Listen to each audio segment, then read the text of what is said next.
ಯಾರೆಲ್ಲ business start ಮಾಡ್ಬೇಕು ಅನ್ಕೊಂಡಿದೀರಾ, ಅಥವಾ ಗೃಹಲಕ್ಷ್ಮಿಯರು ಧನಲಕ್ಷ್ಮಿ ಆಗ್ಬೇಕು ಅನ್ಕೊಂಡಿದೀರಾ, ಅಥವಾ ಗೃಹಲಕ್ಷ್ಮಿಯರು ಮನೆಯಿಂದಲೇ ಸ್ಟಾರ್ಟ್ ಮಾಡಿ ಧನಲಕ್ಷ್ಮಿ ಆಗುವಂತಹ ಒಂದೊಳ್ಳೆ ಬಿಸ್ನೆಸ್ ಅನ್ನೋದನ್ನ ನಾನು ತಿಳಿಸ್ಕೊಡ್ತೀನಿ. ಅದಕ್ಕೆ ಮುಂಚೆ ಯಾರು ನನ್ನ ಚಾನಲ್ ಅನ್ನೋದನ್ನ ಸಬ್ಸ್ಕ್ರೈಬ್ ಮಾಡ್ಕೊಂಡಿಲ್ಲ, ದಯವಿಟ್ಟು ಸಬ್ಸ್ಕ್ರೈಬ್ ಅನ್ನೋದು ಮಾಡ್ಕೊಂಡು ನೋಡಿ.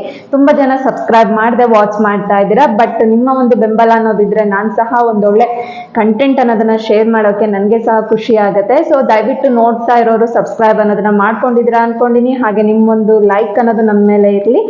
ನಮ್ಮ ಚಾನಲ್ ಮೇಲೆ ನಿಮ್ಗೆ ಒಂದು ಇಷ್ಟ ಆದ್ರೆ ಲೈಕ್ ಮಾಡಿ, ಶೇರ್ ಮಾಡಿ, ಕಮೆಂಟ್ ಮಾಡ್ಕೊಳ್ಳಿ. ಹಾಗೆ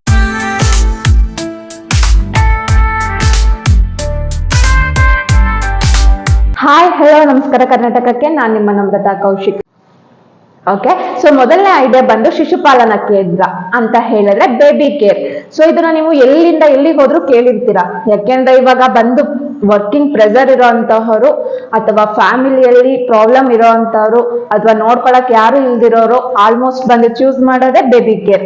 ಸೊ ಇದನ್ನ ನೀವು ಮನೆಯಿಂದಲೇ ಸ್ಟಾರ್ಟ್ ಮಾಡ್ಬೋದು. ನಿಮ್ಮ ಮನೆಯಲ್ಲಿನೇ ಸ್ವಲ್ಪ ಜಾಗ ಇದ್ರೆ ಸಾಕು, ಮಕ್ಕಳನ್ನ ನೋಡ್ಕೊಳ್ಳೋದು ಈ ರೀತಿ ಮಾಡ್ಕೊಂಡ್ರೆ ಸ್ವಲ್ಪ ಬಂಡವಾಳ ಅನ್ನೋದನ್ನ ಹಾಕಿ ನೀವು ಹೈ ಇನ್ಕಮ್ ಅನ್ನೋದನ್ನ ತಗೋಬಹುದು. ವೇಗವಾಗಿ ಬೆಳೀತಿರೋ ಮಕ್ಕಳಿಗೆ ಜೀವನ ಶೈಲಿಯಿಂದಾಗಿ ಶಿಶುಗಳ ಪಾಲನೆ ಮಾಡೋದು ಪೋಷಕರಿಗೆ ದುಸ್ತವಾಗಿರುತ್ತೆ, ಅಂದ್ರೆ ಕಷ್ಟಕರ ಆಗಿರುತ್ತೆ. ಯಾಕೆಂತ ಹೇಳಿದ್ರೆ ಅವ್ರಿಗೆ ಹೈಲಿ ಪ್ರೆಷರ್ ಅನ್ನೋದು ಇರುತ್ತೆ, ವರ್ಕ್ ಮಾಡ್ಬೇಕಾಗಿರುತ್ತೆ, ಯಾರು ನೋಡ್ಕೊಳಕಿರಲ್ಲ, ತಂದು ಬಿಡ್ಬೇಕಾಗಿರುತ್ತೆ. ಸೊ ಅವ್ರು ಅಂತವ್ರು ಏನ್ ಮಾಡ್ತಾರೆ, ಬೇಬಿ ಕೇರ್ ಅಲ್ಲಿ ಬಿಡ್ತಾರೆ. ಸೊ ಈ ಕೇಂದ್ರ ಅನ್ನೋದನ್ನ ಒಂದು ನೀವು ಮಾಡ್ಬೋದು. ಇದು ಒಂದು ಬಿಸ್ನೆಸ್ ಆಗಿದೆ. ಸೊ ಹಾಗೇನೆ ಇದು ಬಂದು ಅತ್ಯಂತ ಕಡಿಮೆ ಬಂಡವಾಳದಿಂದ ನೀವು ಸ್ಟಾರ್ಟ್ ಮಾಡ್ಬೋದು. ಹಾಗೇನೆ ಇದು ಒಂದು ಒಳ್ಳೆ ಅತ್ಯುತ್ತಮ ಆಯ್ಕೆ ಅಂತಾನೆ ಹೇಳ್ಬೋದು ಮಹಿಳೆಯರಿಗೆ, ಮನೆಯಿಂದಲೇ ಮಾಡುವಂತದ್ದಾಗಿದೆ. ಹಾಗೇನೆ ಇವಾಗ ನಿಮ್ಗೆ ಎರಡನೇ ಟಿಪ್ಸ್ ಬಂದು ಬ್ಯೂಟಿಷಿಯನ್. ಇವಾಗ ನೋಡ್ಬೋದು ಸೌಂದರ್ಯ ಪ್ರಜ್ಞೆ ಅನ್ನೋದು ತುಂಬಾ ಎಲ್ಲ ಕಡೆ ಇವಾಗ ಅದೇನೆ. ಏನಂತ ಹೇಳಿದ್ರೆ ಇಂದಿನ ದಿನಗಳಲ್ಲಿ ಬ್ಯೂಟಿಷಿಯನ್ಗೆ ಎಲ್ಲಿಲ್ಲದ ಬೇಡಿಕೆ ಅನ್ನೋದಿದೆ. ಯಾಕೆ ಅಂತ ಹೇಳಿದ್ರೆ ಅದರಲ್ಲೂ ಮನೆ ಬಾಗಿಲಿಗೆ ನೀವು ಡೋರ್ ಸ್ಟೆಪ್ ಸರ್ವಿಸ್ ಅನ್ನೋದನ್ನ ಕೊಡ್ತೀರಾ ಅಂತ ಹೇಳಿದ್ರೆ ನಿಮ್ಗೊಂದು ಒಳ್ಳೆ ಇನ್ಕಮ್ ಅಂತಾನೆ ಹೇಳ್ಬೋದು. ಬ್ಯೂಟಿಷಿಯನ್ ಜ್ಞಾನ ಹೊಂದಿರೋರು ಈ ಉದ್ಯೋಗವನ್ನು ಖಂಡಿತವಾಗಿಯೂ ಮಾಡ್ಕೋಬಹುದು ಮಹಿಳೆಯರು. ಯಾಕೆ ಅಂತ ಹೇಳಿದ್ರೆ ಇದು ದೊಡ್ಡ ಪ್ರಮಾಣದಲ್ಲಿ ಲಾಭ ಅನ್ನೋದು ಪಡಿತಾ ಇದೆ. ಇವಾಗ ನೀವು ಆಲ್ಮೋಸ್ಟ್ ನೋಡ್ಬೋದು, ಇವಾಗ ಎಲ್ಲಾ ಕಡೆ ನಿಮ್ಗೆ ಒಂದು ಬರ್ತ್ಡೇ ಪಾರ್ಟಿ ಆಗ್ಲಿ, ಅಥವಾ ಈವೆಂಟ್ ಮ್ಯಾನೇಜ್ಮೆಂಟ್ ಆಗ್ಲಿ, ಅಥವಾ ಇವೆಂಟ್ಸ್ ಆಗ್ಲಿ, ಅಥವಾ ಏನೇ ಒಂದಾಗ್ಲಿ, ನ್ಯೂ ಇಯರ್ ಪಾರ್ಟಿ ಆಗ್ಲಿ, ಕೆಲವ್ರು ಎಲ್ಲದಕ್ಕೂ ಮೇಕಪ್ ಮಾಡಿಸ್ಕೊಳ್ತಾರೆ. ಸೊ ಹಾಗಾಗಿ ಇದು ಒಂದು ಬಂದು ಲಾರ್ಜೆಸ್ಟ್ ದೊಡ್ಡ ಬಿಸ್ನೆಸ್ ಅಂತಾನೆ ಹೇಳ್ಬೋದು. ಸೊ ಇಂತಹ ಬಿಸ್ನೆಸ್ ಅನ್ನೋದನ್ನ ನೀವು ಮನೆಯಿಂದಲೇ ಸ್ಟಾರ್ಟ್ ಮಾಡ್ಬೋದು. ಅಂದ್ರೆ ಇವಾಗ ನೀವು ಪಾರ್ಲರೇ ಮಾಡ್ಬೇಕಂತ ಇಲ್ಲ, ಮೇಕಪ್ ಕೋರ್ಸ್ ಅನ್ನೋದನ್ನ ಕಲಿತು ಕಾಂಟ್ಯಾಕ್ಟ್ ಅನ್ನೋದನ್ನ ಮಾಡ್ಕೊಂಡ್ರೆ ನೀವು ಅಲ್ಲಿ ಅವ್ರ ಡೋರ್ ಸ್ಟೆಪ್ ಸರ್ವಿಸ್ ಅನ್ನೋದನ್ನೇ ಕೊಡ್ಬೋದು. ಸೊ ಇದು ಒಂದು ಒಳ್ಳೆ ಆಯ್ಕೆ ಅನ್ನೋದಾಗಿದೆ.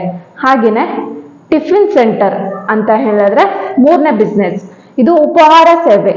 ಅಂದ್ರೆ ನೀವು ಅಡಿಗೆ ಮಾಡೋರಲ್ಲಿ ತುಂಬಾ ಪ್ರಾವೀಣ್ಯತೆ ಹೊಂದಿದ್ದಲ್ಲಿ, ಅಂದ್ರೆ ನಿಮ್ಗೆ ಅಡ್ಗೆ ಮಾಡಕ್ಕೆ ತುಂಬಾ ಇಂಟ್ರೆಸ್ಟ್ ಇದೆ, ಸೊ ಇಂಥ ಸೇವೆ ಅವಶ್ಯವಾಗಿ ಪ್ರಾರಂಭಿಸಬಹುದು. ಹೆಚ್ಚಿನ ಗ್ರಾಹಕರಲ್ಲೂ ಮನೆಯಲ್ಲಿ ಮಾಡಿದಂತಹ ಫುಡ್ ತಿನ್ನೋಕೆ ಇಷ್ಟಪಡ್ತಾರೆ. ಇತ್ತೀಚಿನ ದಿನಗಳಲ್ಲಿ ನೋಡ್ಬೋದು, ಸೊ ಎಲ್ಲ ಹೋಮ್ ಮೇಡ್ ಮಾಡಿರೋ ಅಂತದನ್ನ ಪ್ರಿಫರ್ ಮಾಡೋಕೆ ಜಾಸ್ತಿ ಇಷ್ಟಪಡ್ತಾರೆ.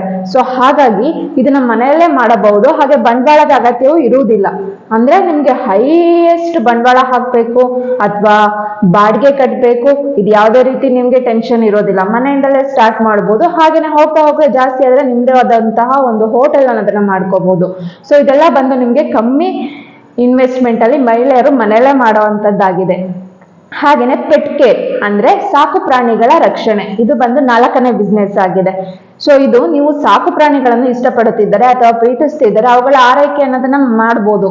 ನಿಮ್ಮ ಹತ್ತಿರ ಸ್ವಂತ ಸ್ಥಳವಿದ್ದರೆ ಸಾಕು, ಇದಕ್ಕೆ ಬಂಡವಾಳದ ಅವಶ್ಯಕತೆ ಇರುವುದಿಲ್ಲ. ಏನಂತ ಹೇಳಿದ್ರೆ ನಿಮ್ಗೆ ಸ್ವಲ್ಪ ಜಾಗ ಅನ್ನೋದು ಇದ್ರೆ ಸಾಕು, ಪೆಟ್ ಕೇರ್ ಅನ್ನೋದನ್ನ ಮಾಡ್ಬೋದು. ಸೊ ನೀವು ಸಾಕು ಪ್ರಾಣಿಗಳ ಇಷ್ಟಪಡ್ತಾ ಇದ್ದೀರಾ ಅಂತ ಹೇಳಿದ್ರೆ ಖಂಡಿತವಾಗಿಯೂ ಇದೊಂದು ಒಳ್ಳೆಯ ಬಿಸ್ನೆಸ್ ಅಂತಾನೆ ಹೇಳ್ಬೋದು. ಹಾಗೇನೆ ಟ್ಯಾಕ್ಸಿ ಸೇವೆಗಳು, ಇದು ಬಂದು 5ನೇ ಬಿಸ್ನೆಸ್ ಆಗಿದೆ. ಟ್ಯಾಕ್ಸಿ ಸೇವೆಗಳು ಅಂತ ಹೇಳಿದ್ರೆ ಇದಕ್ಕೂ ಯಾವುದೇ ರೀತಿ ನೀವು ಇನ್ವೆಸ್ಟ್ಮೆಂಟ್ ಹಾಕ್ಬೇಕು ಅನ್ನೋದಿರೋದಿಲ್ಲ.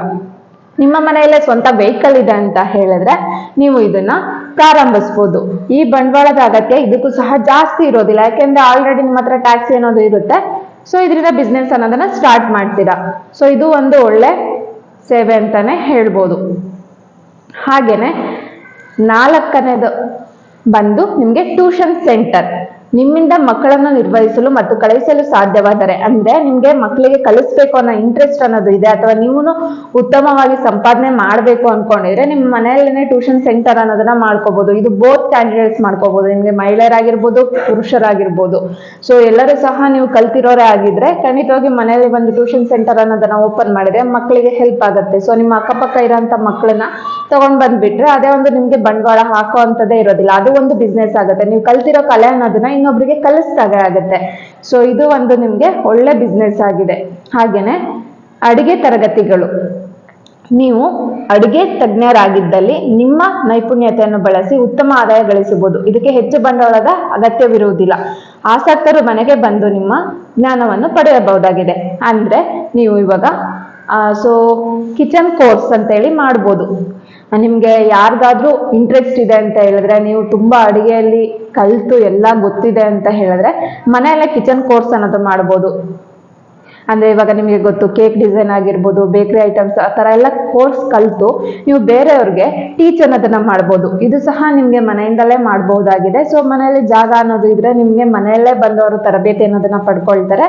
ಇದರಿಂದ ಸಹ ನಿಮ್ಗೆ ಬಿಸ್ನೆಸ್ ಆಗತ್ತೆ, ಹಾಗೆ ಅವ್ರಿಗೆ ಕಲಿಸ್ದಾಗೆ ಆಗತ್ತೆ. ಇದು ಒಂದು ಒಳ್ಳೆಯ ಅವಕಾಶ ಅಂತಾನೆ ಹೇಳ್ಬೋದು. ಹಾಗೇನೆ ನಿಮ್ಗೆ ನೃತ್ಯ ಮತ್ತು ಏರೋಬಿಕ್ ತರಗತಿಗಳು, ಅಂದ್ರೆ ಡ್ಯಾನ್ಸ್ ಕ್ಲಾಸ್ ಮತ್ತೆ ಏರೋಬಿಕ್ ಕ್ಲಾಸಸ್ ಅನ್ನೋದನ್ನ ನೀವು ಮನೆಯಿಂದಲೇ ಮಾಡಬಹುದು. ನಿಮ್ಮ ನೃತ್ಯ ಮತ್ತು ಏರೋಬಿಕ್ ನಲ್ಲಿ ನೀವು ಕಲ್ತಿದ್ದೀರಾ ಅಂತ ಹೇಳಿದ್ರೆ ಇದು ಸಹ ನಿಮ್ಗೆ ಒಳ್ಳೆ ಆದಾಯ ಅನ್ನೋದನ್ನೇ ಗಳಿಸ್ಬೋದು. ಹಾಗೇನೆ ಕೊರಿಯರ್ ಕಂಪನಿ, ಇದು ಒಂದು ಒಳ್ಳೆಯ ಬಿಸ್ನೆಸ್ ಆಗಿದೆ. ಅನೇಕ ಕೊರಿಯರ್ ಕಂಪನಿಗಳು ತಮ್ಮ ಅಗತ್ಯಗಳನ್ನು ನಿರ್ವಹಿಸಲು ಸಹ ಕಂಪನಿಗಳಲ್ಲಿ ಫ್ರಾಂಚೈಸಿ ಹುಡುಕ್ತಿರ್ತಾರೆ. ಅಂದ್ರೆ ಉದಾಹರಣೆಗೆ ನಾವು ಇತ್ತೀಚಿನ ದಿನಗಳಲ್ಲಿ ಮನೆ ಬಾಗಿಲಿಗೆ ತಂದು ಕೊಡುವ DTDC ಯಂತಹ ಕೊರಿಯರ್ ಕಂಪನಿಗಳನ್ನು ಕಾಣಬಹುದು. ಒಂದಿಬ್ಬರು ಕೆಲಸಗಾರರು ಮತ್ತೆ ಸ್ವಲ್ಪ ಸ್ಥಳ ಅನ್ನೋದಿದ್ರೆ ಸಾಕು, ನಿಮ್ಗೆ ನೀವು ಕೊರಿಯರ್ ಕಂಪನಿ ಅನ್ನೋದನ್ನ ಓಪನ್ ಮಾಡ್ಕೋಬಹುದು. ಇದು ಒಂದು ಒಳ್ಳೆಯ ಬಿಸ್ನೆಸ್ ಆಗಿದೆ. ಸೊ ಇದಕ್ಕೆ ಒಂದಿಬ್ರು ಕೆಲಸದವ್ರು ಬೇಕಾಗತ್ತೆ. ಸೊ ಹಾಗಾದ್ರೆ ಮನೆ ಬಾಗಿಲಿಗೆ ತಲುಪಿಸುವಂತಹ DTDC ಅಂತಹ ಕೊರಿಯರ್ ಸರ್ವಿಸ್ ಅನ್ನೋದನ್ನ ಸ್ಟಾರ್ಟ್ ಮಾಡ್ಬೋದು. ಇದು ಸಹ ಒಂದು ಒಳ್ಳೆ ನಿಮ್ಗೆ ವರ್ಕ್ ಆಗಿದೆ. ಹಾಗೆ ಫ್ರೀಲಾನ್ಸರ್, ನಿಮ್ಮಲ್ಲಿ ಅಂದ್ರೆ ನಿಮ್ಗೆ ಸ್ವಂತ ರೈಟರ್ಸ್ ಅಂದ್ರೆ ಬರಹರಾಗಿದ್ರೆ, ವಿನ್ಯಾಸ ಅಥವಾ ಇನ್ಯಾವುದೇ ಸ್ವತಂತ್ರ ಉದ್ಯೋಗದ ಕುರಿತು ಜ್ಞಾನ ಅನ್ನೋದಿದ್ರೆ ನೀವು ಸ್ವತಂತ್ರವಾಗಿ ವೈಯಕ್ತಿಕವಾಗಿ ಪ್ರಾರಂಭಿಸಬಹುದು. ಫ್ರೀಲಾನ್ಸರ್ ಆಗಿ ವರ್ಕ್ ಮಾಡ್ಬೋದು. ಇದು ಒಂದು ಒಳ್ಳೆಯ ಬಿಸ್ನೆಸ್ ಅನ್ನೋದು ಆಗಿದೆ. ಹಣಕಾಸು ಮತ್ತೆ ಬಂಡವಾಳ ಸಲಹೆಗಾರರು, ಅಂದ್ರೆ ಇವಾಗ ನೀವು ಫೈನಾನ್ಸ್ ಮತ್ತೆ LIC ಅಂತಹ ಇನ್ಶೂರೆನ್ಸ್ ಅನ್ನೋದನ್ನ ನೀವು ಮಾಡ್ಕೋಬಹುದು. ಹಣಕಾಸು ಮತ್ತು ಬಂಡವಾಳ ಕ್ಷೇತ್ರಗಳಲ್ಲಿ ಪ್ರಾವೀಣ್ಯತೆ ಹೊಂದಿದಲ್ಲಿ ಸಲಹೆಗಾರರಾಗಿ ಸೇವೆ ಸಲ್ಲಿಸಬಹುದು. ಅಂದ್ರೆ ನೀವು ಇನ್ಫ್ಲೂಯೆನ್ಸರ್ಸ್ ಆಗಿ ವರ್ಕ್ ಮಾಡ್ಬೋದು. ಇದು ಸಹ ಹೆಚ್ಚಿನ ಹೂಡಿಕೆ ಅನ್ನೋದು ಬೇಡ, ಬಂಡವಾಳ ಬಯಸುವಂತಿಲ್ಲ, ನೀವು ಕಮ್ಮಿ ಹೂಡಿಕೆಯಲ್ಲಿ ಸ್ಟಾರ್ಟ್ ಮಾಡ್ಬೋದು. ಇವೆಲ್ಲ ಸಹ ಬಂದು ನಿಮ್ಗೆ ಟಾಪ್ 11 ಬಿಸ್ನೆಸಸ್ ಅನ್ನೋದು ಆಗಿದೆ. ಸೊ ಇದನ್ನ ಮನೆಯಿಂದಲೇ ಸ್ಟಾರ್ಟ್ ಮಾಡ್ಬೋದು, ಅಥವಾ ಪುರುಷರಾಗಿರ್ಲಿ ಮಹಿಳೆಯರಾಗಿರ್ಲಿ ಇಬ್ರು ಸಹ ಮಾಡ್ಬೋದು. ಹೇಳಿದಾಗೆ ನಿಮ್ಗೆ ಕಡಿಮೆ ಬಂಡವಾಳ ಅನ್ನೋದನ್ನ ಹಾಕಿ ಗೃಹಲಕ್ಷ್ಮಿಯರು ಧನಲಕ್ಷ್ಮಿಯರಾಗುವಂತಹ ಒಳ್ಳೆ ಬಿಸ್ನೆಸ್ ಐಡಿಯಾ ಅನ್ನೋದನ್ನ ತಿಳಿಸ್ಕೊಡೋಣ ಅಂತ ಹೇಳಿ ಬಂದಿದ್ದೀನಿ. ಇದೊಂದು ಒಳ್ಳೆ ಕಂಟೆಂಟ್ ಆಗಿದೆ ಅಂತ ಹೇಳಿದ್ರೆ ನಿಮ್ಮ ಸಬ್ಸ್ಕ್ರೈಬ್ ಅನ್ನೋದು ನನ್ನ ಚಾನಲ್ ಅಲ್ಲಿ ಮಾಡ್ಕೊಳ್ಳಿ. ಯಾಕೆ ಅಂತ ಹೇಳಿದ್ರೆ ನಾನು ಒಳ್ಳೆ ಯೂಸ್ಫುಲ್ ಆಗಿರುವಂತಹ ಕಂಟೆಂಟ್ ಅನ್ನೋದನ್ನ ತಿಳಿಸ್ಕೊಡ್ತೀನಿ.